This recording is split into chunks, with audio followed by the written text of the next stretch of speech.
ठिबकच्या माध्यमातून बिना मजूर बिना इंधन खतं शेतात द्या अशी एक व्हिडिओ मी बनवली होती आणि ह्या व्हिडिओमध्ये मी फर्टिलायझर टँक आणि व्हेंचुरीबद्दल सांगितलं होतं. तर ह्याच व्हिडिओच्या कमेंटमध्ये एक कमेंट शेतकरी दादाने विचारली आहे की सर हे जे खतं आहेत हे आपण डायरेक्ट झाडांना दिल्यामुळे झाडांना काही दुष्परिणाम होतो का?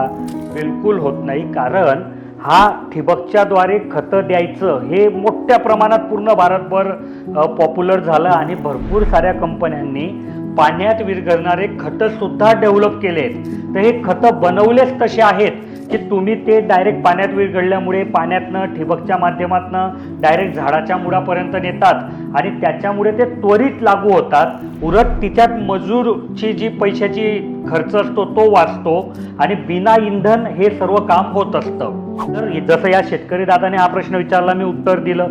तुमच्याही मनात काही प्रश्न असेल तर तुम्ही कमेंटमध्ये विचारा, मी पुढच्या व्हिडिओमध्ये उत्तर देईल. आणि तुम्हाला हे फर्टिलायझर टँक व्हेंचुरीबद्दल जर काही माहिती पाहिजे असेल तर आमचे इंजिनियर तुमच्या मदतीसाठी विनामूल्य सकाळी 8 ते संध्याकाळी 6 ह्या नंबरवर उपलब्ध असतात. त्यांना तुम्ही कॉल करू शकता. धन्यवाद.